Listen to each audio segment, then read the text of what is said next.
Bueno, ahora sí, ahora ya el alcalde se ha marchado. La verdad es que ha sido una entrevista un poco muy ajustada de tiempo, porque la verdad es que tenía otras cuestiones, otros medios que atender el alcalde, y bueno, pues la verdad es que, bueno, pues todo muy comprimido. Incluso cuando hemos acabado me decía, joder, si solo tú me has preguntado durante 16 minutos, ya ves que quería compartir además con mis compañeros ese espacio también, me parece que era súper interesante, y además no creo que haya desmerecido absolutamente nada, está súper bien.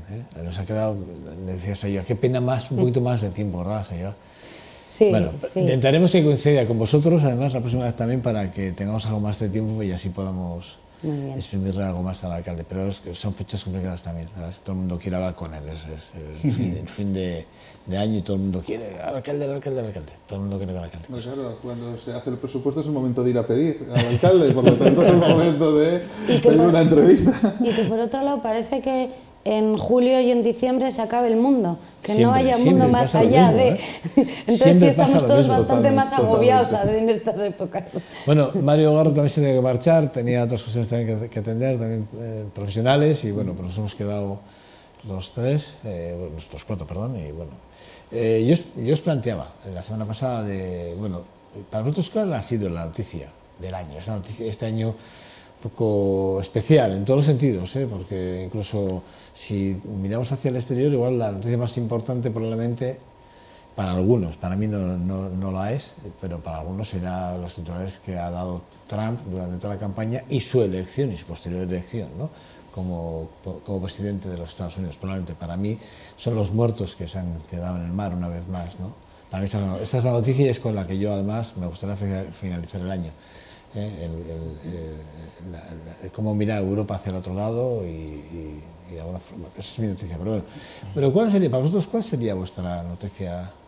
Hombre, a ver, vamos a ver. Igual no es tan novedosa de este año, pero yo creo el impacto mediático, a mí me ha sorprendido mucho el impacto mediático de los atentados yihadistas, tanto en Francia como ahora estos días en Alemania. El de Niza, el de ahora Berlín. Sí, o sea, es verdad que ya habíamos tenido antes, en los años anteriores, pero es verdad que por fin este año yo creo que la prensa le ha dado el espacio ya, digamos, de análisis o de reflexión Y vamos a ver, es verdad que no está en peligro la estructura de ningún Estado, es decir, Francia o Alemania ahora mismo están a punto de desaparecer, pero es verdad que se está poniendo en marcha un sistema muy claro de temor, de alentar, digamos, determinados comportamientos, y yo creo que ahí la prensa tiene que ser un poco más cuidadosa a la hora de hablar de determinados discursos y determinadas reacciones, porque claro, tú ves ahora que ves a determinados partidos, desde Farage hasta Alternativa por Alemania, ves a determinada gente y dices, hombre, igual la prensa debería ser un poquito más crítica, igual que en el caso de Trump, ha estado echando durante días y semanas y meses el discurso de Trump sin ninguna pega y sin ningún argumento en contra, como si fuera parte del debate político sin más. Yo creo que cuando sale los portavoces de Alternativa, Bill Wenders en Alemania, diciendo la culpable del atentado es la canciller Merkel, alguien de la prensa debería cortar inmediatamente y decir, a ver, por favor, esto no podemos seguir así, no podemos decir a la gente que la culpa la tiene el gobierno de turno. Son los muertos de la Merkel. Claro. Es el titular, fue fuerte. Claro. Por eso quiero decir que aquí alguien debe ser en ese momento capaz de, en ese mismo momento, dar a los televidentes o a los lectores una versión, de decir, a ver, esto es una versión de unos partidos muy concretos, muy extremos, y sobre todo, vamos a ser sinceros, estos partidos que no sabemos muy bien quién les está financiando, pero que de repente tienen millones para hacer todo lo que quieren a nivel comunicativo mediático, se dice de Rusia, pero bueno, puede haber otras fuentes de financiación, vamos a ser sinceros, esto es muy raro. Y sobre todo, alguien tendrá que empezar a investigar cuáles son las fuentes de financiación de todo esto.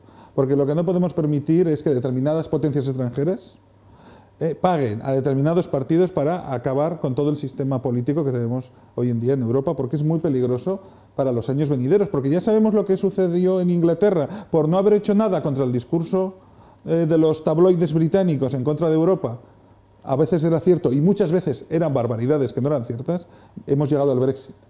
Yo creo que alguien debería decir que cuando se hable de yihadismo, evidentemente hay que dar la noticia, y yo no soy partidario de que no hay que dar la noticia, las noticias hay que darlas, y si hay que hablar del ISIS se habla sin ningún problema, pero hay que decir la verdad. Andrea Levy esta semana confundía a ISIS con el islamismo. O sea, una cosa que fue brutal, pero brutal. Vale, pues entonces, otra cosa en la que los partidos políticos, los políticos tienen que hacer más pedagogía, empezar a... Pero eso es desconocimiento, ¿eh? Pues hay que hacer más pedagogía. O sea, ya no es una cuestión de hacer que el propio político no distinga entre el islamismo y ISIS. O sea, es decir, me parece que es un poco ya, perdón un poco, ¿no? Que llega Navidad, que aproveche estos días para unas lecturas recomendadas, y ya que es la secretaria de estudios y programas, que aproveche y haga una lectura. Más de programas que de estudios, por lo que veo. Yo creo que este es el año de las elecciones. Ha sido un año horroroso con las elecciones. Sí. Pero para mí la noticia oculta es la cantidad de personas en el mundo que mueren a manos de otras personas. La violencia machista es una barbaridad y creo que es una noticia oculta que creo que las instituciones tienen que tomar al toro por los cuernos ya, de una vez. O sea, es impresionante las personas que están muriendo en el Mediterráneo, lo que está pasando en Siria y en otros países. Ahora Siria está de moda, es puedo decirlo, pero está de moda hablar de Siria cuando llevan 6 años en una guerra. Yo creo que esas noticias ocultas son las que para el año que viene tenemos que sacar a la luz y ayudar a solucionar de alguna manera.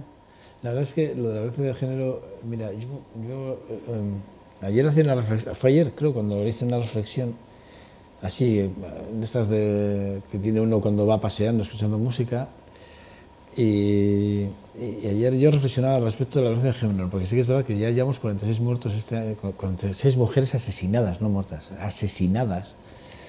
Y yo pensaba, claro, en algunos casos, es que en algunos casos es que era imprevisible, es decir, es que no había ni habido denuncias, ni había habido nada, y claro, esas muertes, prever eso es muy complicado, porque es prever la actitud humana, y eso ya es, yo creo que eso es...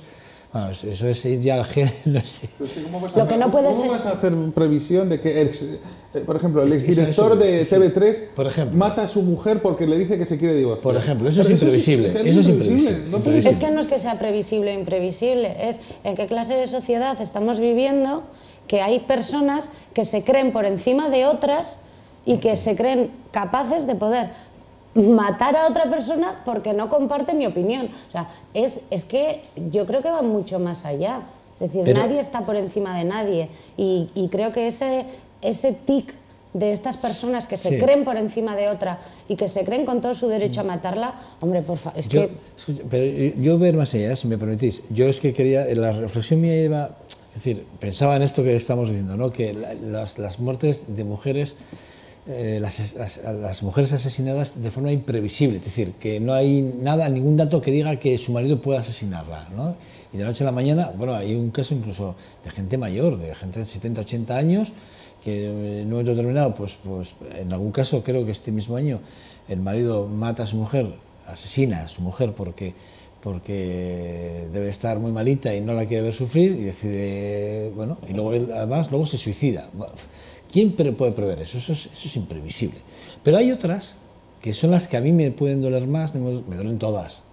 Pero esas que hay denuncias, que encima hay controles, que tal, no sé qué, y encima acaban asesinando a la mujer. O sea, dices, vamos a ver, esto no puede ser. Y ahí es donde yo sí que estoy con Sayoa, que ahí la justicia tiene que actuar con una contundencia brutal. Pero luego hay una cosa que, a ver si lo estaba buscando ahora. Eso tiene que ver también con la formación y la educación desde que somos pequeñitas. Bueno, pero yo lo que te quiero decir es, Sayoa, mira, estamos en una sociedad súper machista. Sí. Pero súper machista. Y la verdad es que te pones a hacer un análisis de la situación, de lo que pasa en la propia televisión, lo que pasa, por ejemplo, en deportes que son exclusivamente machistas, súper machistas, pero súper machistas. De hecho, las mujeres que juegan a deportes de élite no son equipos oficiales. Los oficiales son los equipos masculinos, no son los equipos más femeninos. No, que no son oficiales. No son el equipo oficial de El Athletic Club de Bilbao es el equipo masculino. El equipo femenino es como el de los niños o el de jóvenes, son equipos secundarios, no es el equipo oficial. Pero a ver, en las federaciones son igual, es el mismo rango. La selección masculina de fútbol y la femenina en la federación tienen el mismo rango. Otra cosa es que una tenga un espacio mediático así y la otra tenga miles y miles de horas de televisión. Hace poco salió la información. No están en la misma situación dentro de la federación los equipos femeninos que los equipos masculinos. No están exactamente igual, no, para nada. Pero para nada, es decir, estamos viendo, pero es que eso es constante. Y luego a mí hay una cosa que a mí me llama mucho la atención. Yo oigo a muchos colectivos feministas hablando. El otro día oía a unos colectivos hablando. Tal, y yo decía, joder, bueno, ¿y qué vais a hacer? Claro, yo digo, joder, pues hay programas de televisión que yo no sé por qué todavía no se ha hecho algo, aunque sea, no sé, contra ellos de alguna forma, porque sí que es verdad que hay programas. El mismo fiscal del Estado, ¿verdad? Tendría que... El mismo fiscal del Estado de oficio. Sí. Pero quiero decir, con la ley en la mano probablemente igual podría, inclusive, pero quiero decir, pero bueno, y a eso vamos y nos... Luego, el plan de Álava incorporará cláusulas de igualdad en sus subvenciones y convenios. Está muy bien, fantástico, genial. Eso es ley, ¿eh? Eso es ley. Claro. Quiero decir, que sea noticia algo que tienes que hacer, creo que es una imagen de cómo estamos de atrás. Pero algo hay que hacer. Lo que no podemos seguir es sometiéndonos a todos los días, no hay un día en el que no hay un asesinato, una denuncia.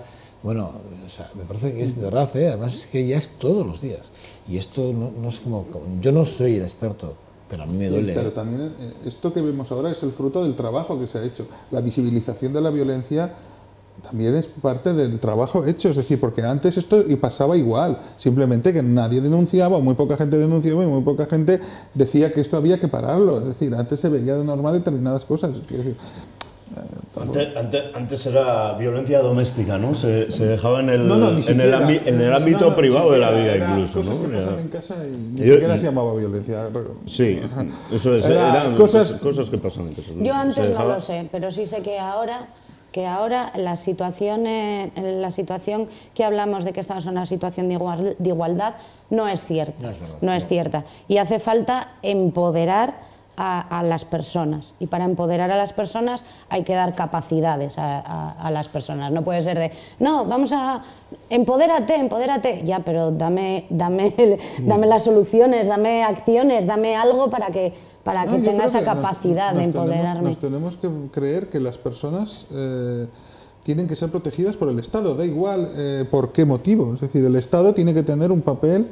Dado que se le concede el monopolio de la violencia, se le concede una cantidad de recursos muy grande de lo que cada persona gana a través de los impuestos, el Estado tiene que cumplir una serie de garantías y una tiene que ser la seguridad de todas las personas, es decir, tanto en el ámbito ciudadano en la calle como en el ámbito ciudadano en tu casa. Y por lo tanto, si hay seguridad pública cuando salgo del portal a la calle el Estado tiene que evitar que me roben, que me atraquen, que tal, evidentemente tiene que evitar que me peguen dentro de lo posible. O sea, no solo es garantizar seguridad, en este tema es garantizar libertades y derechos. Eso es. O sea, no solo esto. Y es la gran pregunta que nosotros nos tenemos que hacer, creo yo, con respecto a este tema es qué pueden hacer o qué deben hacer las instituciones al margen de programas educativos más integradores que acaben con los micromachismos, qué es lo que pueden o deben hacer. A mí me gustaría que el gobierno vasco, cada vez que hay, por ejemplo, que es el gobierno más cercano, cada vez que hay un asesinato de una mujer en la comunidad autónoma vasca, convocase concentraciones de repulsa, convocase manifestaciones de repulsa, que todos los años hubiese homenajes a las víctimas de la violencia machista y que esto se tomase de una manera seria, de una manera potente y con la gravedad que tiene. Y creo que la comunidad autónoma vasca, que tenemos la suerte tenemos violencia machista, igual, pero tenemos la suerte, relativa suerte de no tener los niveles de... O sea, no ser un Estado que todos los días tenemos que afrontar muertes de mujeres, sino que podemos hacer algo así para concienciar. Y esa labor de concienciación se hace con actos públicos que a veces son simbólicos, que no son reales, pero que calan y que impregnan a la población. Ese velo que le hemos puesto a Euskadi no es tampoco. Sinceramente, yo creo que de gestos no vale, no estamos. Yo creo que los gestos tienen que ir acompañados, o mejor dicho, las acciones tendrían que ir acompañadas de los gestos. Exactamente. Y a mí lo que me falla son, donde yo creo que fallamos es que no hay acciones. Es decir, aquí nadie se plantea si hay que endurecer más las penas. Si hay acciones, hay gestos. En eso estoy de acuerdo contigo. Si no hay gestos es porque en las acciones estamos fallando. Estoy de acuerdo. Póntelo como un síntoma. Pero Miquel, concienciación, yo creo que acabo de leer ahora mismo unas cláusulas que se quieren implementar en los contratos, en las subvenciones dentro de la Diputación. Pero es que eso... Pero que escucha, sí, lo vas a decir. ¿Qué noticia? ¿Qué noticia? Sí, a eso es lo que quiero ir. Quiero decir, si a mí esto me parece fantástico, que vale, ¿cómo va a decir que no a esto? Claro que sí, y lo voto 1000 veces. Pero es que le están obligando por ley. Pero es que yo lo que digo es, algo hay que hacer para que no siga habiendo asesinatos. ¿Y qué hacemos para que no haya...? O sea, ¿hay un estatus de víctima de la violencia machista como hay un estatus de víctima de violencia del terrorismo? No, a nivel legal. Yo creo que no lo hay. No lo hay. Esa es una acción que tiene mucha carga simbólica, pero es una acción. Yo eso es lo que digo. Que las muertes las tenemos que poner a todas al mismo nivel, ¿no? Sobre todo los asesinatos. Las acciones han de venir acompañadas de elementos simbólicos. Pero bueno, igual que en delitos de odio, igual que en otros muchos temas que también están quedando, digamos, mucho más oscurecidos. Sí. Yo considero que no es lo mismo. El problema de la violencia machista... Para el tema de la justicia. Sí, pero lo que digo es... el tema de que la justicia tiene que mejorar también en esos temas. El problema de la violencia machista es que hay una persona que por su condición de hombre se siente superior a otra persona porque tiene una condición de mujer. Y eso, aunque no lo veamos, si estuviéramos pendientes las 24 horas del día, a lo largo del día veríamos mil ejemplos, desde los niños en el parque, las adolescentes en el instituto... Pero es un poco lo que te digo yo, perdona, te dejo, pero es un poco lo que te digo yo, o lo que os estoy diciendo yo. Me pasaba con el tema del turismo, ayer me obcequé con el tema del turismo, y hoy me obcequé con esto. Al final, invertimos buscando una rentabilidad, un retorno en algo, me da igual que sea económico o social, o en este caso... Y si no vas a la raíz no vas a conseguir nada. Claro, pero ¿cuál es el asunto? El asunto es que cometemos los hombres, todos los hombres cometemos errores hablando y de acción. Siempre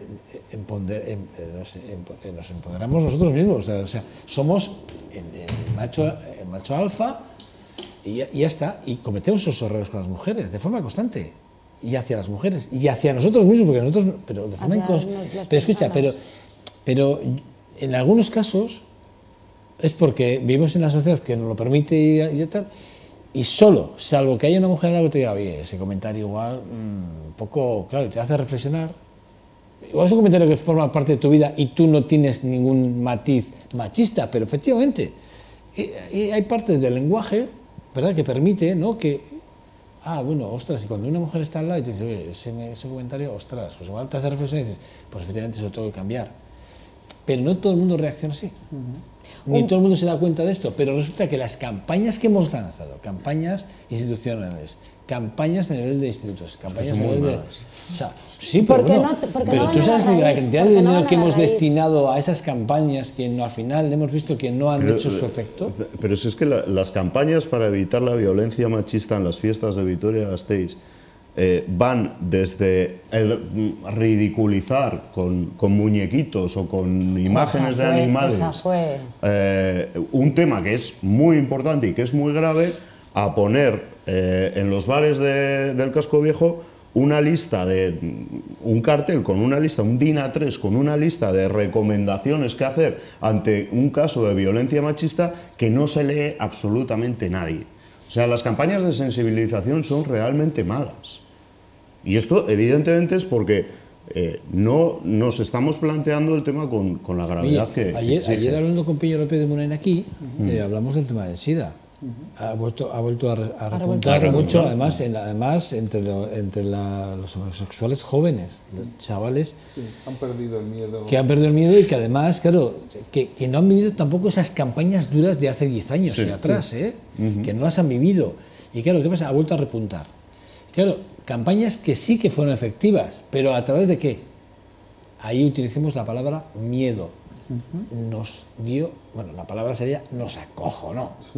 Ostras, ante una enfermedad. Bueno, igual que las de tráfico, que por mucho que fueron criticadas, al final fueron es lo que ha dado. Las fueron buenas, claro, fueron efectivas. Y las del SIDA es que era ser claro con lo que el problema que había. Eso es. Tú verás, si no haces esto, te vas a coger una enfermedad que te va a llevar a una situación muy penosa y te puede matar. O sea, ni más ni menos.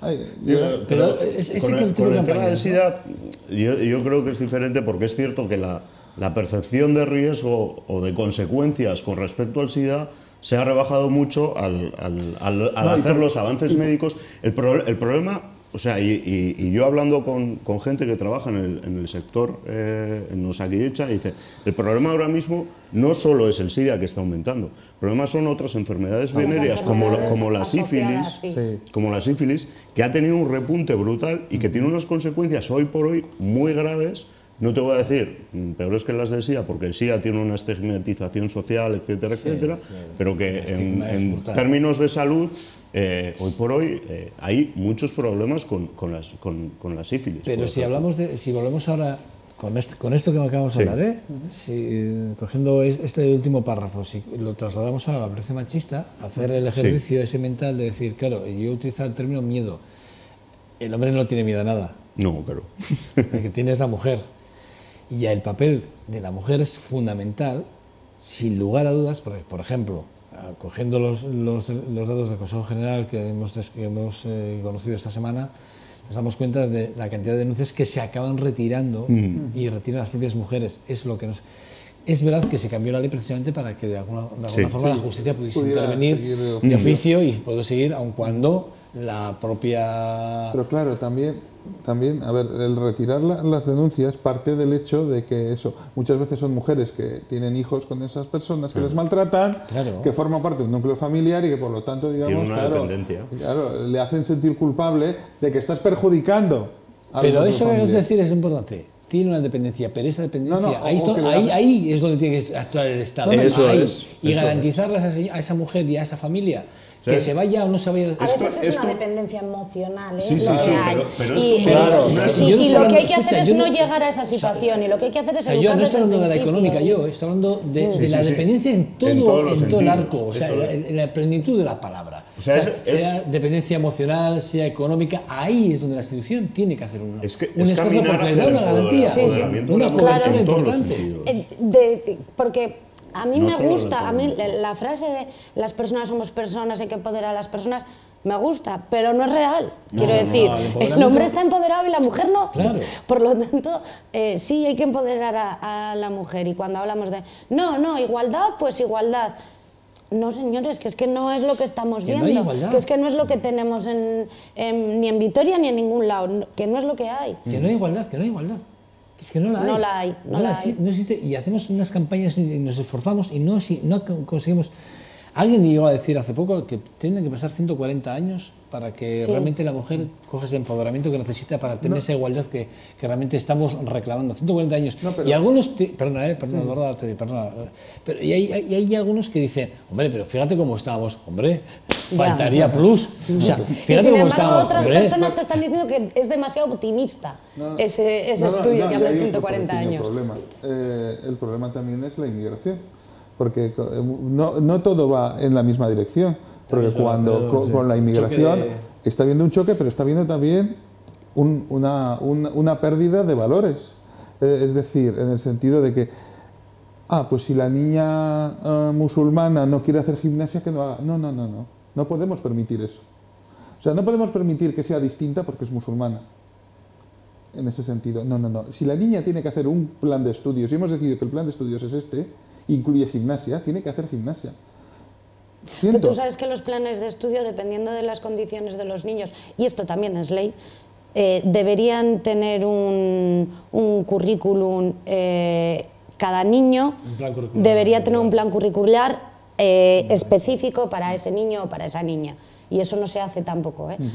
Lo que más se ve, porque es lo más visual, es personas o niños y niñas que tienen algún tipo de necesidad cuando especial. son recién llegados al sistema, y cuidado, cuidado. A ver, y cuando son recién llegados al sistema desde otros países se les hace una adaptación para el sistema. Yo ahí tengo, a ver, es una opinión muy personal, y por ello, probablemente porque es algo muy personal y siempre lo pienso así, puede generar algo de controversia, pero yo opino que si aceptamos que venga una cultura a nuestro país y la aceptamos como tal y llegan a nuestro país, y es muy diferente a la nuestra, yo creo que deberíamos ser generosos en ese sentido. Quiero decir, creo que la generosidad no solo se nos debe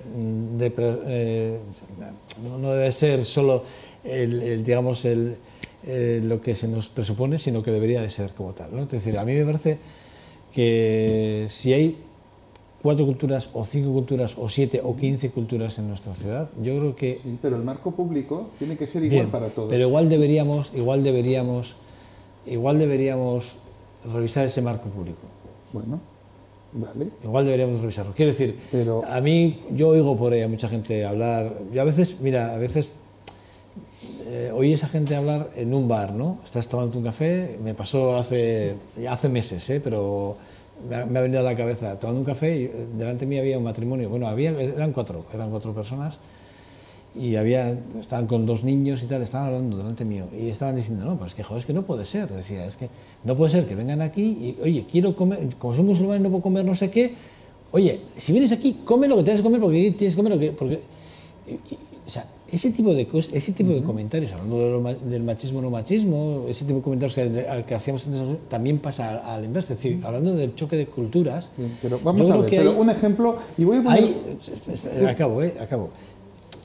Yo creo que ese tipo de comentarios, o sea, vamos a ver, tú eres cristiano. Yo me estaba refiriendo a una cosa. Voy a poner un ejemplo de Francia para no hablar siempre de que en España el franquismo y tal.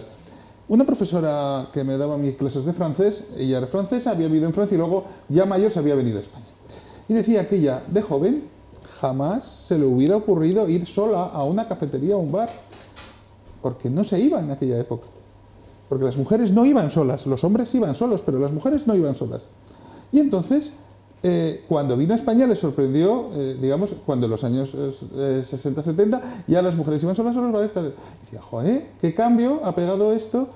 Claro, no vayamos a caer ahora en que porque vienen determinadas gentes de otras culturas, las mujeres no vayan a poder volver a ir solas a los sitios. Es que nadie ha dicho que en Francia haya igualdad.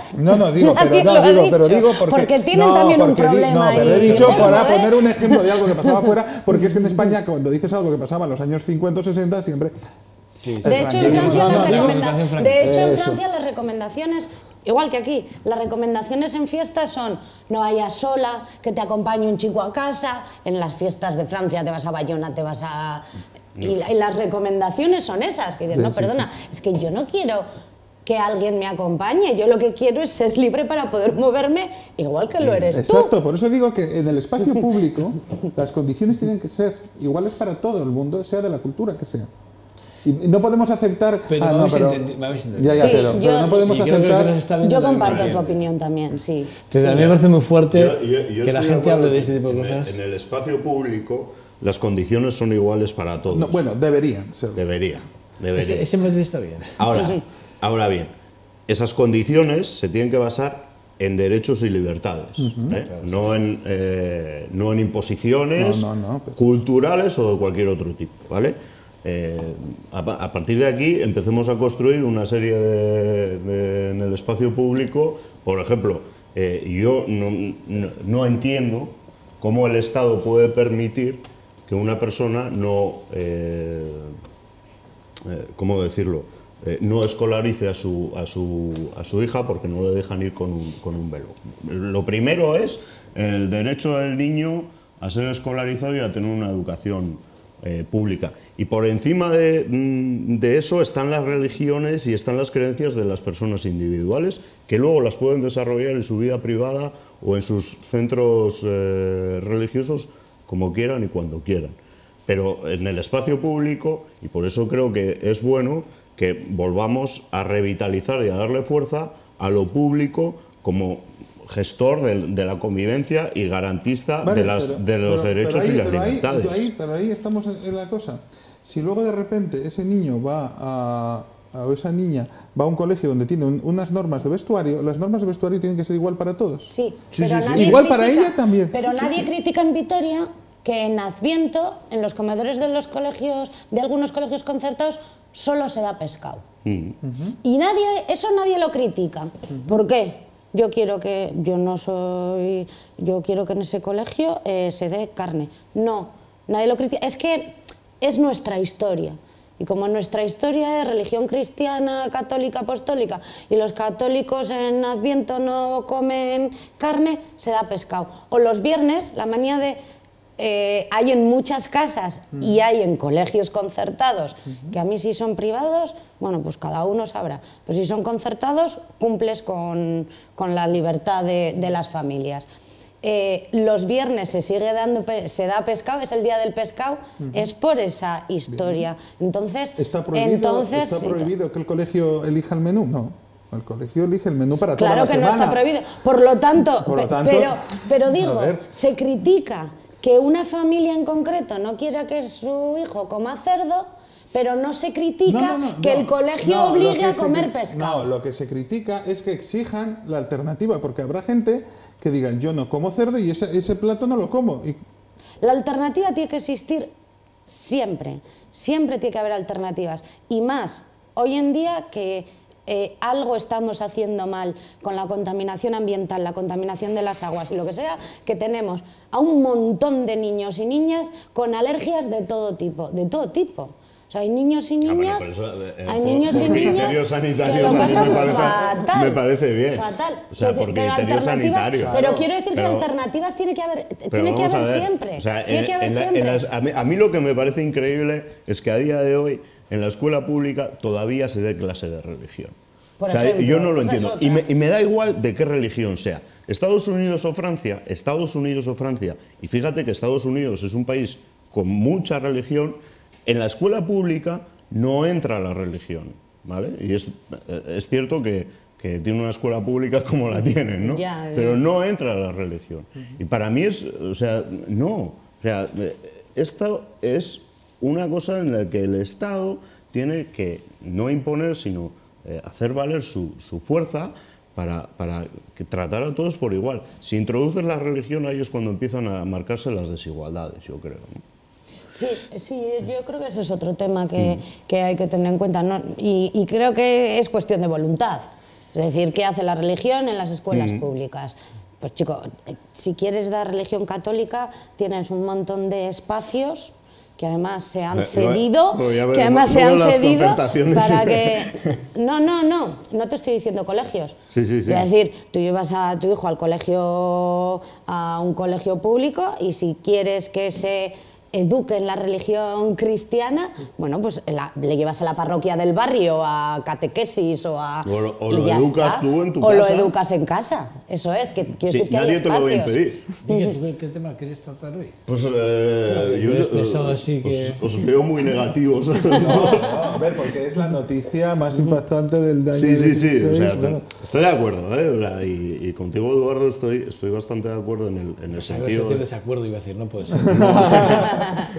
Estoy de acuerdo en el problema que estamos teniendo en Europa con los partidos de extrema derecha. Creo que nos falta hacer una autocrítica, y creo que a la izquierda en concreto le falta hacer la autocrítica de qué es lo que está fallando a la hora de hacer llegar su mensaje a esas personas que empiezan a votar, que además son trabajadoras, que vienen de clases populares. sin los recursos que Francia, tienen otros. En Francia, los sitios donde gana el Frente Nacional son los antiguos barrios comunistas, el antiguo cinturones rojos de las ciudades. Sí, y ha pasado en Estados Unidos y ha pasado en el Brexit. En Holanda. Y en Holanda. Creo que el momento en el cual la izquierda tiene que hacer autocrítica es qué está pasando cuando sus clases tradicionales de voto están votando a extrema derecha o a derecha radical. Pero yo quiero hacerlo, mi visión de este año, en plan positivo, ¿vale? Yo creo que para mí la noticia del año es el fin de un conflicto armado de 50 años de duración, con 200.000 muertos y con millones de desplazados. Es más, voy a cambiar el género de desplazadas porque la mayor parte eran mujeres, que es el fin de la guerra en Colombia, que con las dificultades que están teniendo, creo que van tirando para adelante. Y esto nos da una idea de que si se quiere y si se pone toda la carne en el asador, podemos, esta especie que somos, ¿no?, que somos la especie humana, podemos lograr cosas muy interesantes, muy bonitas y sobre todo positivas para el conjunto de todas las personas que están viviendo. Lo que pasa es que el proceso colombiano, yo soy bastante crítico con determinados aspectos. Primero, no ha habido una guerra en Colombia, ha habido un Estado un Estado que ha sido atacado por varias guerrillas a la vez. Ha habido una guerra porque el conflicto colombiano tiene múltiples actores. Sí. Y aparte del Estado, que ha incumplido derechos humanos, y aparte de las guerrillas, hay paramilitares y hay narcotráfico. Sí. Eso. Y sobre todo es eso. Y el segundo aspecto, guerrillas que se han estado lucrando con miles de millones de dólares con el narcotráfico. Y el Estado y los paramilitares. Digamos que es muy peligroso que ahora se quiera legalizar todo y decir verías a la mar, os podéis quedar con el dinero, os podéis quedar con... Vamos a ver. No es pelillos a la mar, no es pelillos a la mar, es justicia transicional, que tiene su validez. Cuando en empezamos el a poner jurídico internacional. apellidos a las cosas... No es apellido. Cuando empezamos a decir que una justicia paralela, una justicia transicional... No es justicia paralela. Luego acabamos en democracias populares y democracias orgánicas. No es justicia. Está llevando a terrenos... Vamos a ver.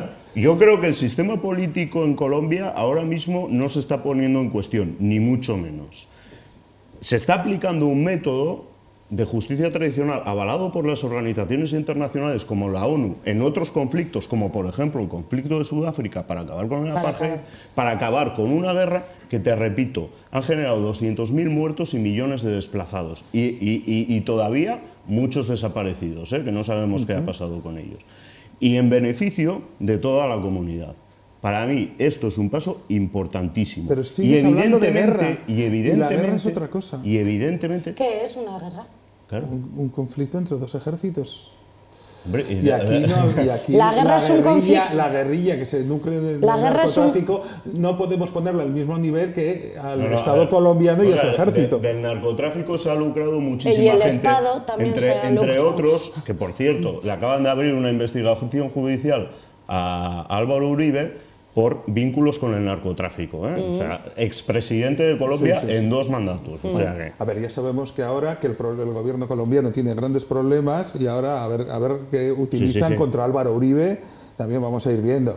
Es justicia, es la justicia colombiana. O sea, yo no creo que estés poniendo en cuestión el Estado de Derecho en Colombia. Estoy diciendo que cuidado, porque también se pueden manipular determinadas cosas para ablandar determinadas... No es una cuestión de manipular, es comisiones de la verdad que se están poniendo en marcha y que están acusando a Álvaro Uribe de ser una de las partes más interesadas en que se mantenga el conflicto armado, O sea, porque tiene intereses económicos y que, por ejemplo, hay unas vinculaciones directas y están demostradas y se le va a juzgar a Álvaro Uribe por haber dado terrenos liberados de la guerrilla a terratenientes que luego utilizaban esos terrenos para el cultivo, plantar procesamiento cocaína. y tráfico de la coca.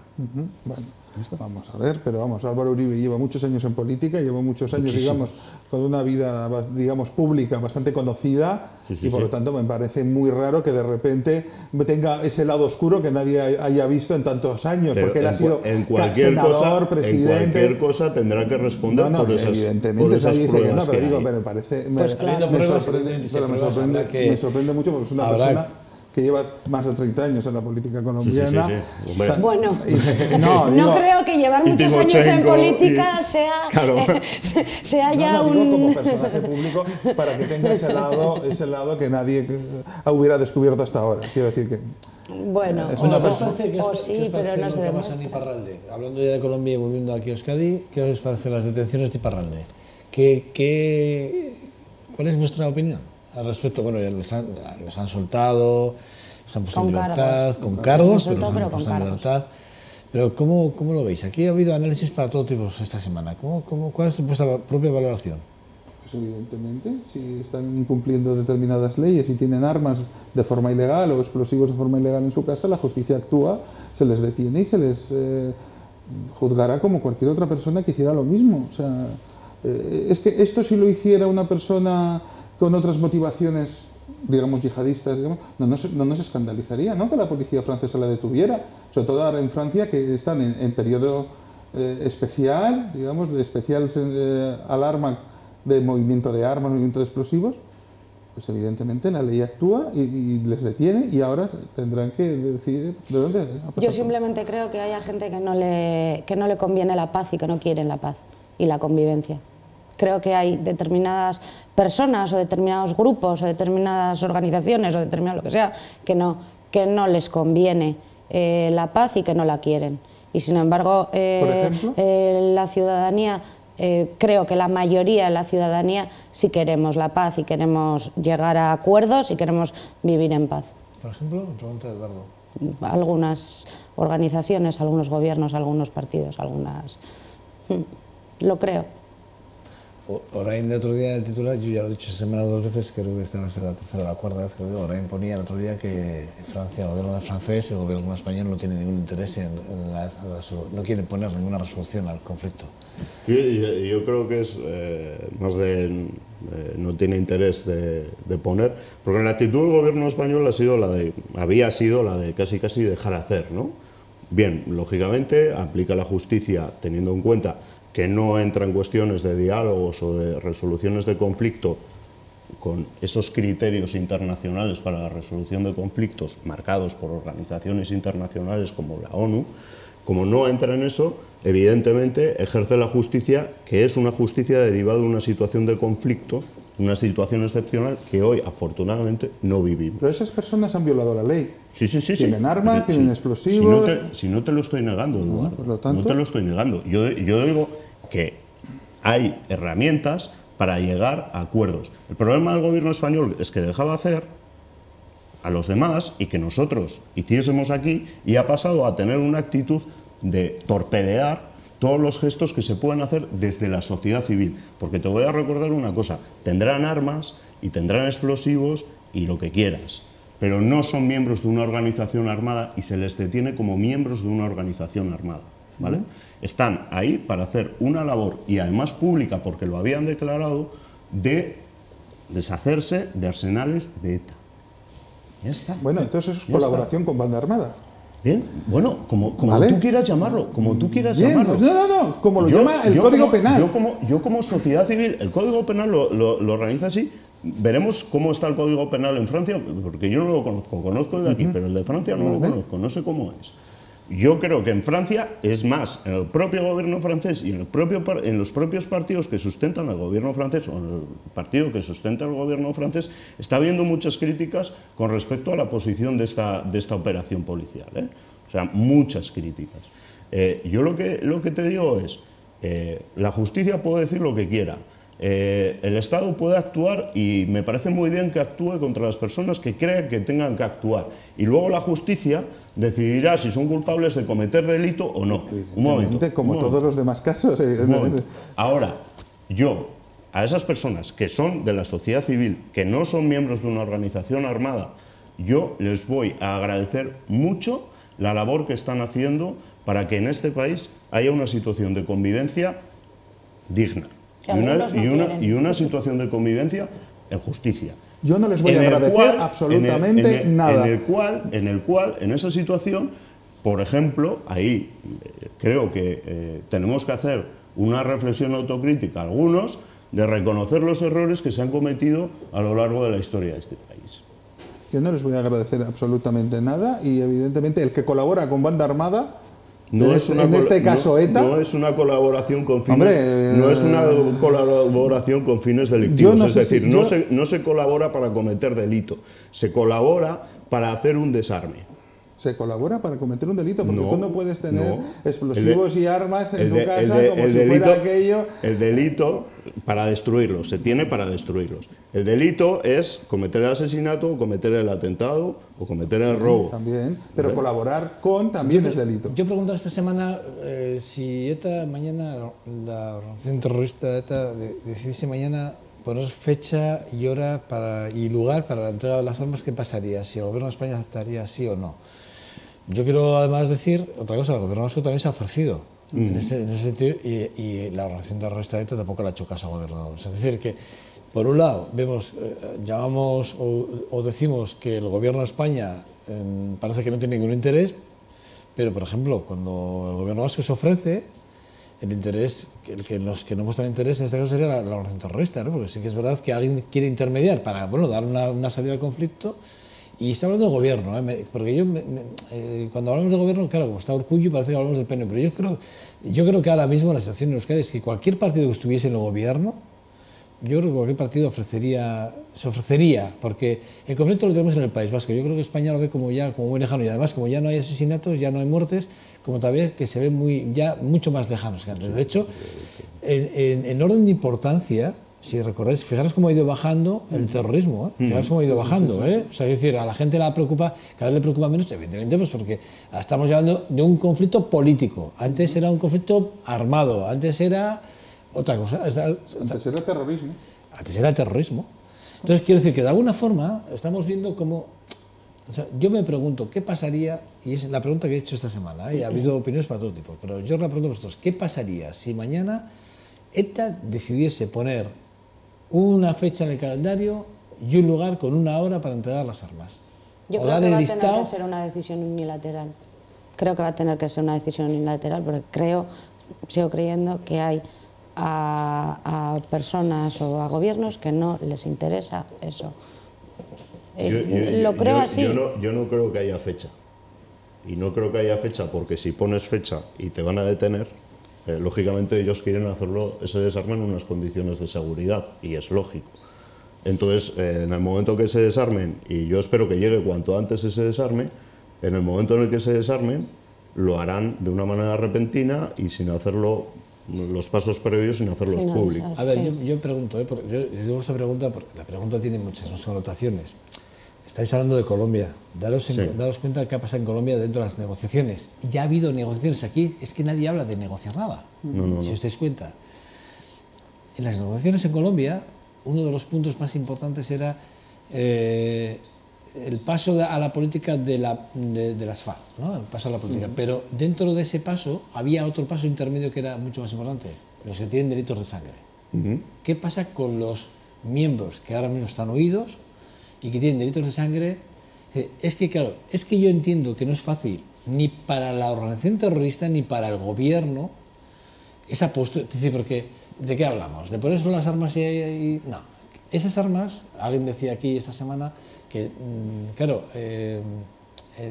inutilizarlas tiene un riesgo, y es que esas armas muchas veces han sido utilizadas para cometer crímenes, y ahora hay que saber si con esas armas se cometieron unos u otros crímenes. Claro, si las inutilizas o si las manipulas, probablemente...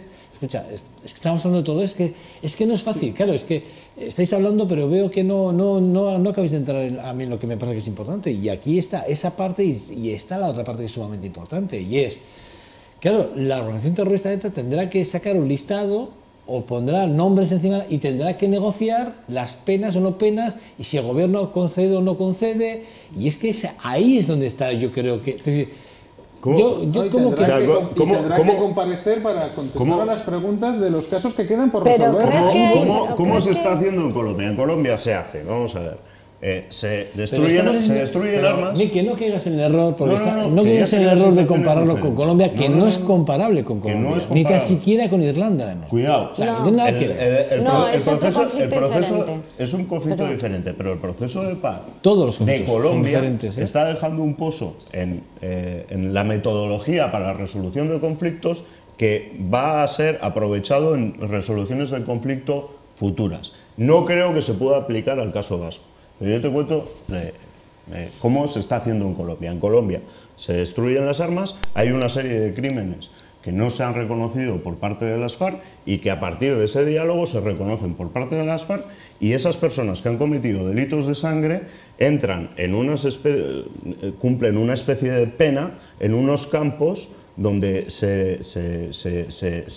están más guerrilleros durante unos años hasta que puedan reintegrarse a la vida social y pública de Colombia. Esa es la manera. ¿Cómo lo vamos a hacer aquí? Pues evidentemente, yo creo que aquí no vamos a tener el problema de introducir a miembros de ETA en la vida política, porque creo que los espectros políticos están todos cubiertos y ya tenemos opciones legalizadas que representan al independentismo de izquierdas en el país, y por tanto no veo esa necesidad. Pero todo sería muy... Tenemos a excondenados por terrorismo candidatos al Endacari. Sí, eso la sociedad ya lo ha normalizado. De hecho, no ha sido candidato al Endacari. O sea, ha estado inhabilitado. ¿Quién ha sido candidato al Endacari? Otegui. ¿Ah, sí? No ha sido candidato. Por Bildu lo ha sido. Por Bildu lo ha sido. Porque todavía hoy, 22 de diciembre, en la sede de Euskal Herria en Vitoria, sigue poniendo un cartel Arnaldo Otegui Lehendakari. Y yo el otro día lo vi. Hoy, 22 de diciembre, y cuando las elecciones fueron en septiembre. Y yo el otro día lo vi, y te digo una cosa, hasta que Arnaldo Otegui pueda volver a ser Lehendakari, que creo que es en el 2020, que siga eso ahí. Que siga eso ahí. Escucha, porque tienen todo el derecho. Miquel, pero no está diciendo nada que no es verdad. Es decir, el Lehendakari, la candidatura de Euskal Herria Bildu era Arnaldo Otegui. Sí, pero no tenemos normalidad. Ahora, otra cosa es que la justicia española no lo haya permitido, pero ahora bien, pero el candidato era Arnaldo Otegui. Sí. O sea, ¿No crees que para que haya un diálogo las partes tienen que querer dialogar?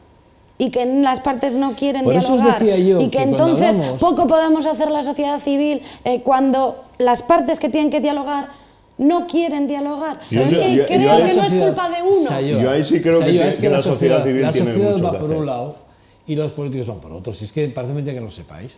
La sociedad, es verdad. Yo siempre, mira, ha habido conflictos. Yo cuando ETA estaba en su mayor apogeo, yo siempre decía, o sea, lo que no son capaces de hacer los políticos son capaces de hacer los ciudadanos. Es que yo había momentos en que oía a los de Herri Batasuna, a la izquierda Abertzale más dura, les oía hablar con otros que no tenían nada, que están alejados. Yo les oía en círculos hablar y veías que ahí se ponían de acuerdo en los matices que los políticos no eran capaces. Dices, es que esto es que si aquí somos capaces, en una tasca, 4 tíos que no tenemos, o sea, que tenemos una disparidad política de la leche, somos capaces de tomarnos un vino o de tomar un pincho y de hablar de política con normalidad y darle normalidad, que esto en el Parlamento, o sea, es que es esto.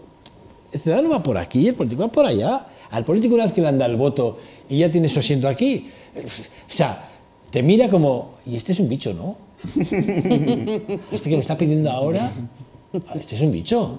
Es que nos ven como, bueno, que yo gobierno para ti. ¿Cómo que tú gobiernas para mí? Perdona, tú no gobiernas para mí, tío. O sea, es que es esto. O sea, es que son cosas que a mí de verdad me duelen. Entonces yo digo, en este asunto pasa lo mismo. Yo estoy viendo ahora mismo cómo la sociedad en Euskadi, por eso he diferenciado cómo nos ven en España y cómo nos vemos en Euskadi. En Euskadi la ciudadanía, ¿qué quiere? Joder, tiene ya unas ganas de resolver el asunto de la leche. Y sin embargo, por cuestiones partidistas, nada más que por cuestiones partidistas y porque mis votantes, los míos, los que tengo que garantizar, porque esa es otra, y tú de esto sabes más que yo y me gustaría que fueras claro en este sentido. Pero tú sabes que todos los partidos políticos, cuando se enfrentan a las elecciones, primero quieren garantizarse el que ya saben que les va a votar, a ese les va a decir todos los mensajes que quieren oír, y luego van a buscar en los nichos de otros lo que puedan coger. Eso es una vergüenza, tío. O sea, tú no puedes politizar todo por una estructura, o sea, porque tú tengas un interés político en asentarte en tu sillón. Ostras, macho, eso es manipular. Ostras, y ahí los políticos, pues hombre, pues tenéis un papel importante, está claro, y los medios de comunicación ya ni te cuento porque encima son pagados y siervos, muchos de ellos, a costa de... Pero te quiero decir, pero ostras, vamos a ser serios. Este conflicto, si nos los dejan a los ciudadanos, vamos... Ya en ese sentido me voy a poner un poco podemita, ¿no? Haríamos una asamblea de la ostra y estaba resuelto en 3 días. No sé yo. Cierto. No sé si el método de asamblea. ¿Cómo? Cierto. Sí. Bueno, igual por grupos, porque una asamblea muy grande, igual no hay de tiempo. Haríamos muchos círculos, ¿no? Eso es, varios círculos. Yo te digo una cosa, una de las cosas que reclamo, y creo que no está sabiendo hacer ningún partido político, incluyo al partido político por el cual yo voto, es implicar a la sociedad civil en la resolución del conflicto. Es más, creo que a mí uno de los grandes errores de toda esta historia es que Locarri cierre la persiana.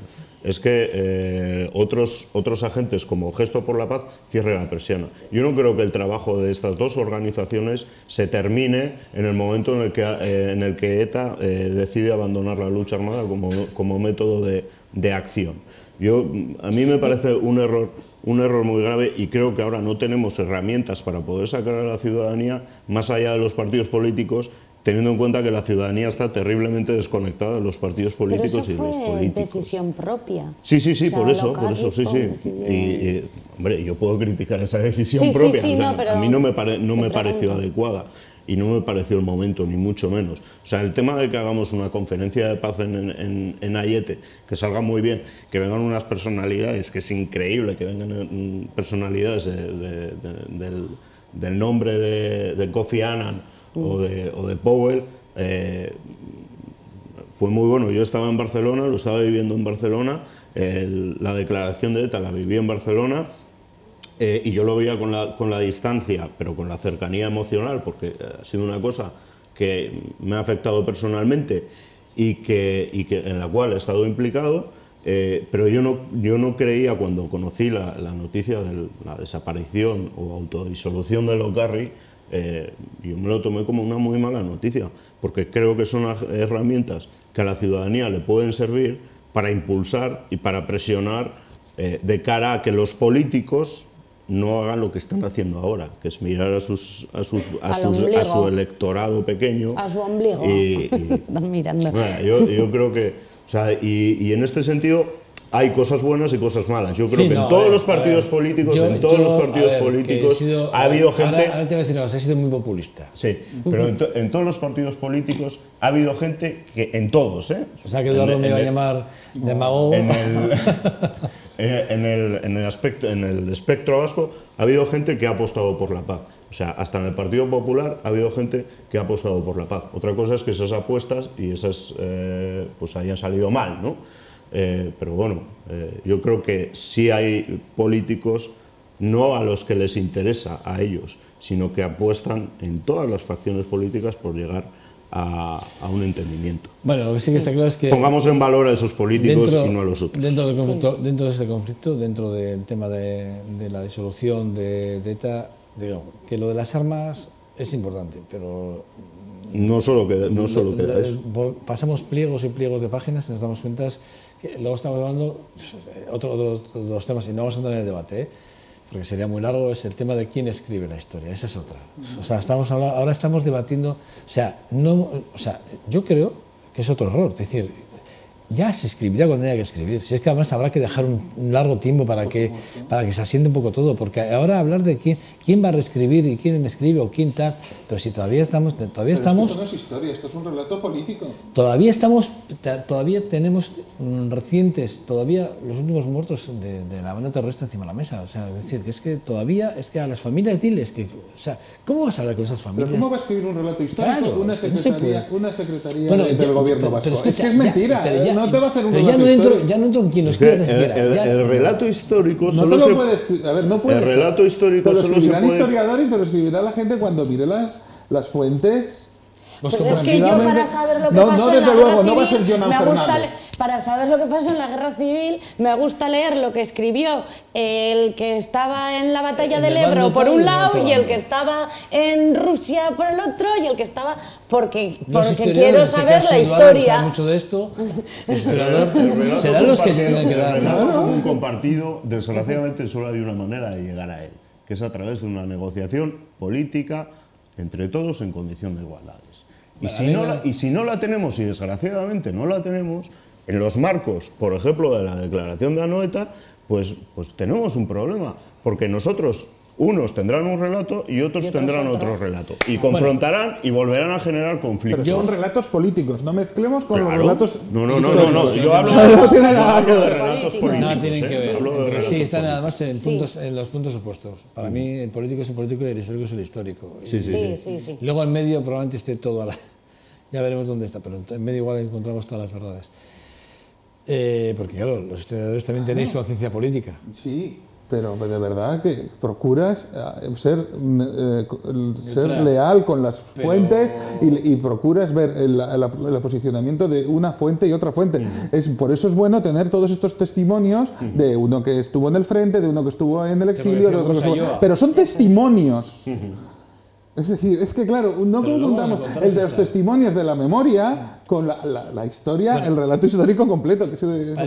Para acabar, yo empecé diciendo, he hablado, ya para acabar, pero yo he hablado de los más de 10.000 muertos desde el 2014 que ha habido en el mar, que el mar se ha tragado, que además están cuantificados, pero se cree que hay otros más de 5.000 que no se sabe nada de ellos, se saben que salieron. Ni se sabe dónde están, ni dónde fueron a parar. Entendemos que el mar se los ha tragado, ¿no? Y yo voy a pedir a los reyes bueno, primero a los lencheros, porque yo soy de los dos. A mí me gusta el lenchero, porque yo no pierdo baza. Te dicen, me gustan los regalos por todos lados. O sea, a mí cuando dicen, no, yo soy de lenchero. Bueno, pues yo soy de lenchero y de reyes. Yo quiero regalos aquí y allí. Qué avaricioso soy, ¿no? Yo también, soy de yo creo que reyes, sí. las dos cosas. Pero yo sí le voy a pedir a los lencheros, y no sé si le escribiré a los reyes, pero a los lencheros sí le voy a pedir una cosa que es que me borre de ser europeo. ¿Y qué quieres ser? No lo sé. Ah, claro, No lo sé. entonces, No, británico desde luego no. No, los que se enorgullecen, eso también no sé lo que quiero ser. A mí me da mucha vergüenza Pero la política a mí me da mucha vergüenza que y tenemos además los europeos. ¿Sabes lo que pasa? Que además nos refugiamos porque decimos el Parlamento Europeo. Bueno, ahora, por ejemplo, ya voy a ser un poco más malo, ¿no? Pero voy a ser bastante malo. Estamos viendo a Ramón Jáuregui, ¿no? Eurodiputado, que cualquiera que haya recogido el recorrido del eurodiputado y el señor Ramón Jáuregui. Sí, bueno, el líder de los socialistas españoles en el Parlamento Europeo. Vale. Así le llaman. Decir que es el líder, sí, como tal. Sí, el jefe de delegación se le llama. Bueno, pues Estela. Bueno, pues el jefe de delegación de los socialistas en Europa, que está defendiendo, se ha postulado, ¿no? en el lado, porque Ramón siempre ha caído de pie, Ramón Jáuregui ha caído de pie siempre en todos los sitios, pero que este señor que se postula ahora como el salvador de los socialistas a nivel nacional, que está al lado de Susana Díez, por cierto, que tiene la peor sanidad de todo el país y que tiene patas arriba, y que estos andaluces no lo ven, bueno, eso será su problema. Y que ahora esta señora va a venir a gobernar, probablemente quiera gobernar España con la mala gestión que está haciendo en Andalucía, pero bueno, eso es otro problema. Pero este señor, que está allí, como hay otros, no sé cuántos, que vienen de la política nacional simplemente para darles para decirle, bueno, vete allí a jubilarte. Ese señor es el que tenía que estar mirando por las políticas estas. Esto ¿para qué no suceda esto? ¿Para qué no suceda esto? Estos señores deberían de irse a su casa con la cabeza bien gacha, porque son los que están permitiendo que Europa mire para otro lado simplemente porque hay... Pero no solo Ramón Jáuregui. No, le he puesto a él de ejemplo. Y luego he dicho que todos como él, que están allí en ese cementerio político, porque es el cementerio político donde van a acabar sus días políticos, que estos ya están de vuelta, que estos, bueno... Yo Pero me eso voy a es una visión jubilar muy ya. española del Parlamento Europeo. No. Esa es una visión muy española. El resto de países no cree que el Eduardo, Parlamento pero Europeo es una- sea un cementerio de Eduardo, elefantes. perdona, Es que Eduardo, oye, Pero- eso es una cosa muy de aquí. Perdona, Eduardo. Mira, el Cuando no Partido sabemos qué Socialista- hacer El con Senado, el Senado y el Parlamento Europeo, dime nombres de políticos de nueva generación, chavales que tengan 30 y pocos años que estén en Europa. ¿Cuántos? No, Que sean Javier propuestos. Eso te Vale, pero ¿sabes por qué? ¿Sabes por qué? Pues porque Podemos desde un inicio ha tenido chavales siempre universitarios y cree en la renovación política. Pero quiero decir, Xavier Benito pero es la un inmensa- chaval vizcaíno la que está inmensa en el mayoría, Europarlamento, pero es verdad que no la es lo inmensa normal. mayoría, No, no, Es lo la que- inmensa pero eso es mayoría, muy- pero es una por visión favor, de verdad muy española Sí, de la que visión. tienes O sea, yo razón, que estoy tienes de toda la acuerdo. razón. No, o sea, Yo os estáis estoy de equivocando. acuerdo con Eduardo en que en España se envía a los Eso es, outsiders, a los sí. que están de salida. No, y es algo que Europa, Perdona. que los partidos políticos Mira, yo europeos solo- no no hacen. hacen. Mandan a gente muy buena. Yo solo voy a Mandan dar a un gente dato, solo muy voy a dar un buena. dato. Sí, pero Cogeros España es lo que cogeros hace. los censos de Los los... partidos españoles, la mayoría de partidos españoles o los partidos al uso españoles es lo que hacen. Mandan al... Bueno, es que Por ya favor, no sé dónde es meterte, de pues te ratificar, presento a está Senado o te ratificable. presento al Es para Parlamento. pagar, sí, pero Y bueno, así, favores. pues Sí, así pero tenemos eso es esa pagar imagen. favores, y ese Por lo es el tanto, error, ¿qué ese puede es ser? el error. Luego Claro, pretenden que que cometen tenemos esos una buena partidos. imagen del Escucha, y Europarlamento. ahora os voy a dar el dato más importante, y es que comparativamente los censos electorales de los municipales, por ejemplo, las nacionales o las autonómicas, comparativamente con las europeas, que es el mismo censo, para votar, el mismo censo.